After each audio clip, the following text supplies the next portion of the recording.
Hi everyone, welcome to this unit's virtual classroom where you will learn about Excel charts and how to depict data visually. The objectives for this unit are to learn about chart basics, create a chart, reviewing and change different chart types, change the data source and structure, apply a chart layout and style, move and print a chart, insert and customize a sparkline, select and format chart elements, customize chart labels, format axes and grid lines, and add a trend line. Let's begin by opening up Microsoft Excel 2010 and starting with a worksheet that will help us depict our data visually. An effective chart depicts data in a clear, easy to interpret fashion. It is a visual representation of numerical data that compares data and helps to reveal trends or patterns. The example in front of you illustrates the number of majors by college and year for a university. Notice how the data is arranged in rows and columns. Before creating a chart, study the data you want to represent visually. Look at the structure of the worksheet, the column labels, the row labels, the quantitative data, and the calculated values. Decide what you want to convey to your audience. Does the worksheet hold a single set of data? Do you want to depict data for one specific time period or over several time periods? You should always organize the worksheet data before creating a chart by ensuring that the values in columns and rows are on the same value system, such as dollars or units. Make sure that labels are descriptive and that no blank rows or columns exist in the primary data set. In this example, you'll notice that this worksheet containing the number of students who have declared a major within each college at Hort University. There are three basic chart components when creating a chart. The first is a data point. A data point is one numeric value on the worksheet that describes a single value on a chart. So in this example, E5 could be a data point representing the number of majors in the art college in 2012. The next component is a data series, which is a group of related data points. So if I were to select E5 to E11, this could represent a data series, which is representing the number of majors across all colleges in 2012. And the last component is a category label. A category label is a text describing a data point or other collections of data. So for example, A5 with the text arts could represent a category label as it describes the data point in E5.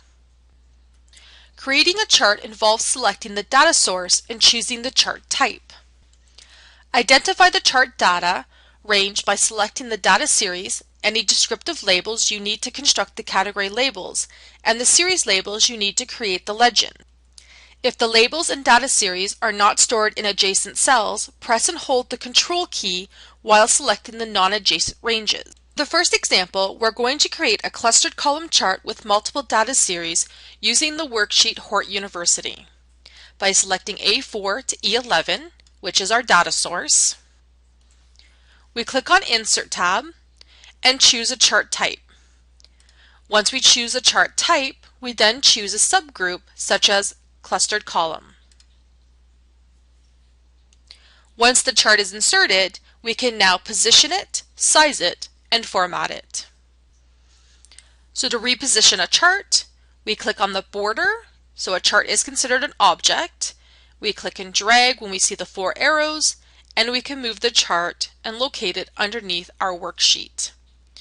By looking for our mouse with the two arrowheads, we can then click and drag, and we can resize. If we want to create a pie chart, we would then select some different data sources. So for the pie chart example, I want to depict visually all the majors by college in 2012 from student numbers. By selecting A5 to A11, holding my Control key down and selecting E5 to E11, and make sure when you're selecting your data that you do not include averages or totals. By selecting these titles and subtitles, you'll be adding unnecessary text to your legend and to your chart. Once the data source is selected, we click on Insert. This time we're going to choose pie, and we're just going to do a very simple 2D pie. And again, once the chart is inserted, we can click and drag to reposition it. And again, the double head arrow allows us to resize it. Let's analyze our clustered column chart that we created in the first example. The chart area contains the entire chart and all of its elements. The plot area contains the graphical representation of values in the data series. The x-axis, which is your category axis, is a horizontal line that borders the plot area and often displays the category labels. So if we look at our clustered column, you'll notice that our majors, arts, business, education, etc. are already labeled at the bottom, which is our x-axis. The y-axis, which is a value axis, is a vertical line that borders the plot area and contains markers to help display the values in the data series. So along the vertical line, you'll notice that the numbers are set starting with 0 and going by thousands to help us initialize where the data points would be located throughout our chart. Usually located on the right-hand side is called a legend, which is included to help the reader distinguish the multiple data series. In this example, the multiple data series includes 2 or more sets of data. This chart illustrates 4 data series, 1 for each year. Each data series is depicted in a different color. As mentioned, this chart clusters yearly data series for each college, enabling you to compare yearly trends for each major. What happens if you want to show this chart in a reverse order, where the years appear on the category axis and the college appears as color-coded data series and in the legend? By selecting the chart, and when you select the chart, make sure the plot area is not selected. So not to select it, you're going to click on the border to make sure the entire chart is selected. And we're going to click on Select Data. And to switch, we can hit Switch Row and Column. And you'll notice now that it depicts the years on the x-axis and color codes the majors. Excel contains various different chart types, and you are more than welcome to change the chart type if the chart that you've chosen does not suit your visual needs. By clicking on the chart, making sure that the entire chart is selected, click on Change Chart Type under the Design tab under Chart Tools. A dialog box appears with the Change Chart Type. The 4 most common chart types are column, bar, line, and pie. So let's discuss some of the various different charts. In the column group, there's one called Stacked Column Chart. This type of chart places stacks of data in segments on top of each other in one column, with each category in the data series represented by a different color. Another column chart is the 100% stacked. This type of chart stacks data in one column per category, with each column having the same height of 100%. It shows the percentage that each data point contributes to the total of each category. Another chart type is the 3D column chart. This type of chart adds a third dimension to each data series. As mentioned, another common is a bar chart.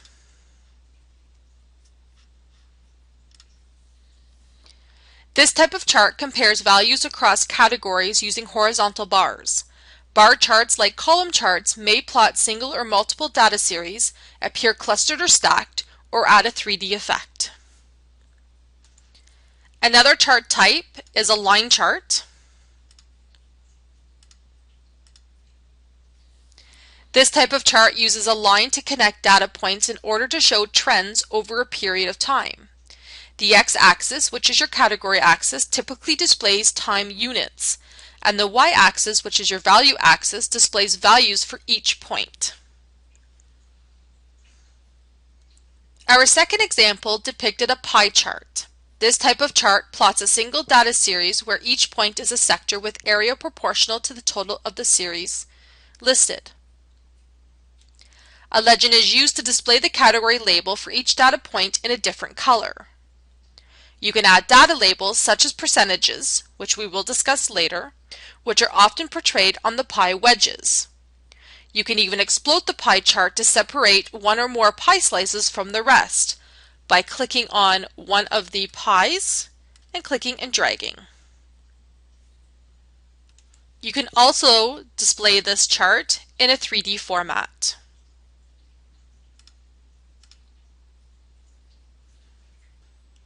Some other chart types could include things such as area. This type of chart emphasizes the magnitude of changes over time by filling in the spaces between lines with a color. You can also create an XY scatter chart. This type of chart shows a relationship between two variables. Let's create a surface chart. This type of chart displays trends using 2 dimensions on a continuous curve. Another chart type is a donut chart, which displays values as percentages of the whole but may contain more than one data series, as similar to the pie chart. We can also create a bubble chart, which shows relationships among 3 values by using bubbles. And last but not least, a radar chart, which compares aggregate values of 3 or more variables represented on axis starting from the same point. Now that we have our previous example selected, which is our clustered column chart, let's return back to the Select Data dialog box. So under the Design tab, click Select Data. The Select Data is a really great dialog box to understand if you want to reselect your data. Earlier when we created this chart, we selected A4 to E11. And that included all our majors and all our years from 2009 to 2012. However, what happens if you only want to select or reposition the chart to only select the first 2 years of 2009 and 2010? By clicking on the chart data range and just reselecting A4 to C11 and clicking OK, you'll notice that the chart automatically changed and we only have 2009 and 2010 depicted visually. Let's undo our selection to return back to our original example. Another option about inserting a chart is whether we want to embed the chart right into our worksheet or if we want to move it to its own worksheet. Now many of you may think moving it to your own worksheet is to cut and paste. However, this is not the proper way. So let's move our pie chart. By selecting our pie chart and again making sure we click on the border so that nothing inside is selected, you'll notice on the Design tab in Chart Tools, there's an option called Move Chart. When I click on Move Chart, it gives me 2 options, whether I want a new sheet or an object that's in. Well, it's already an object that's in the College Majors worksheet. I want a new sheet and I want to name it College Majors for 2012 pie chart and click OK. And you'll notice that a new tab is created at the bottom of your workbook and the entire chart is now displayed as one page. When printing a chart, there are 2 options: printing an embedded chart or printing a chart sheet. If we return back to our College Majors worksheet, the column clustered chart that is located is called an embedded chart. If you embed a chart on the same sheet as the data source, you need to decide if you want to print the data only, the data and the chart, or the chart only. To print the data only, we select the data,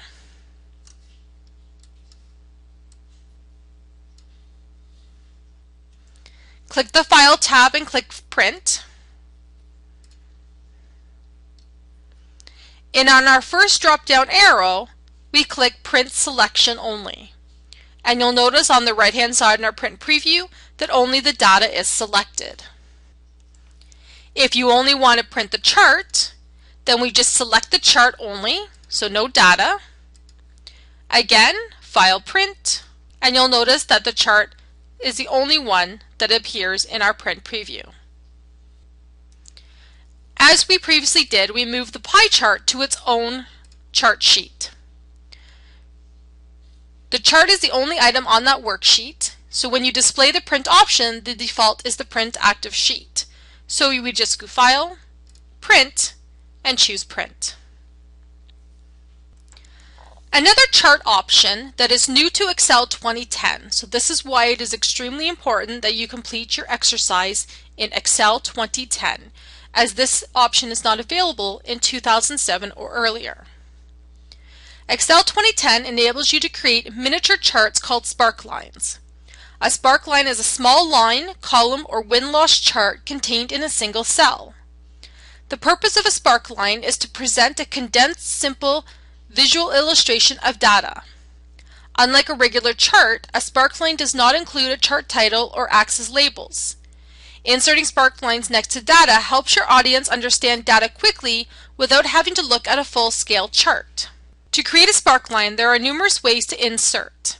For this example, we're going to select G5, click Insert, and you'll notice a subgroup called Sparklines, where there's line, column, and win-loss. If we choose one of them, a dialog box appears, and it's asking us to select the data range. This is our data source. So we are going to select from B5 to E5. Make sure you never include averages or totals into a chart. The location range is where we're going to locate the Sparkline. Since we've already selected G5, G5 as an absolute value already appears in the dialog box. By clicking OK, a very small miniature graph appears.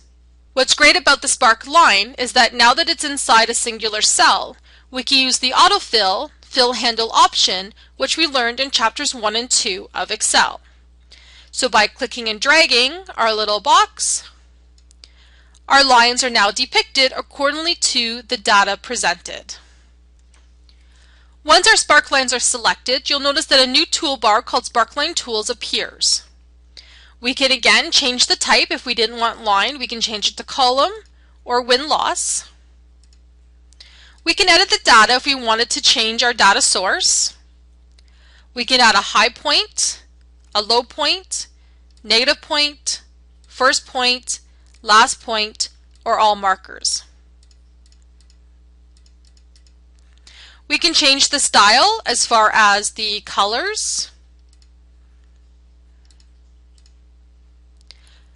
We can change the color this way as well.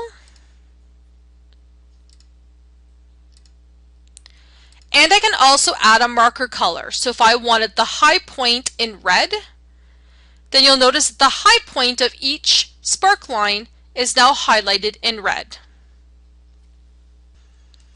Again, Sparklines is only in Excel 2010. It is not available in 2007 or earlier versions. Now let's review the chart tools. By selecting the clustered column chart in our embedded worksheet, the Chart Tools tab appears with 3 tabs: Design, Layout, and Format. For the Design tab, we've already looked at Change Chart Type, Switch Row Columns, and Selecting Data. We could also change the chart layout, and we can also change the chart style. And again, we've already looked at Move Chart. The next tab, which is our Layout tab, allows us to select our individual parts a little bit more specific. So if we didn't know what the part was on our actual chart, we can choose Legend, or the plot area, or even a specific series. And once we have it selected, we can actually format the selection.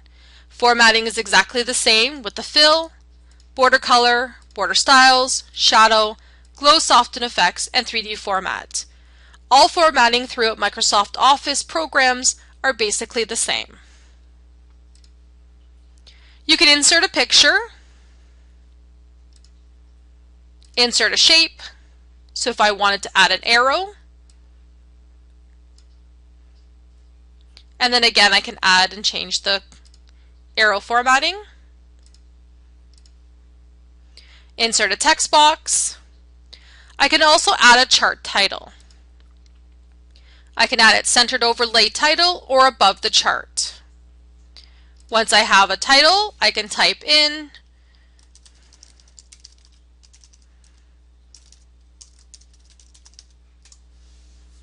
and it automatically inserts. I can add Yaxis titles either through here, or I can click right on our chart and I can add a title for majors, and I can even change the Y values by selecting what's there and typing student numbers.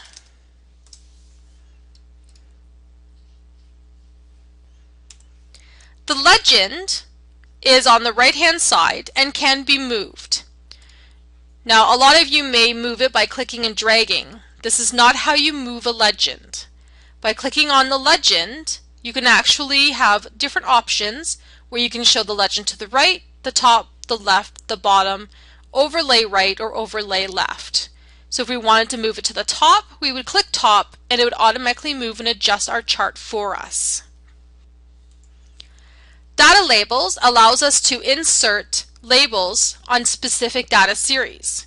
So if we wanted it on all, we can click on outside end and it adds all the data series to all of our options. If we want to select one data series, so for example we wanted 2012, we choose series 2012, choose data labels, and choose an option. And then only the numbers for the 2012 will actually appear. There is a data table option that applies to the bottom. We can add grid lines, which are in behind, so major and minor grid lines, which applies in behind our plot area. We can change our Yaxis titles and our display. And we have options to either show the plot area or don't show the plot area. Under the Format tab, again, we can select all our formatting. We can change shape styles, or we can add word art, text effect. We can change the height and the width of our chart. We can even align it, bring forward, send backwards, so all the formatting options that you are familiar with. The last thing I want to discuss in this unit's video is how to add a trend line. As you know, charts help reveal trends, patterns, and other tendencies that are difficult to uncover by looking at numerical data in a worksheet. A trend line is a line used to depict trends and forecast future data, commonly used in prediction events. To add a trend line, so depending on if we want a specific series, if we do, again, let's select Series 2012. Under the Layout tab, we have Trend Line, and we can add a specific trend line. In this case, we'll add a linear trend line, and you'll notice that the trend line appears to help us depict any future forecasting. Now, it's important to understand that if you do use the linear trend line, Excel displays the trend line for the data but does not forecast data points for the future. This concludes this unit's virtual classroom. Please make sure to complete the rest of your exercises for this week.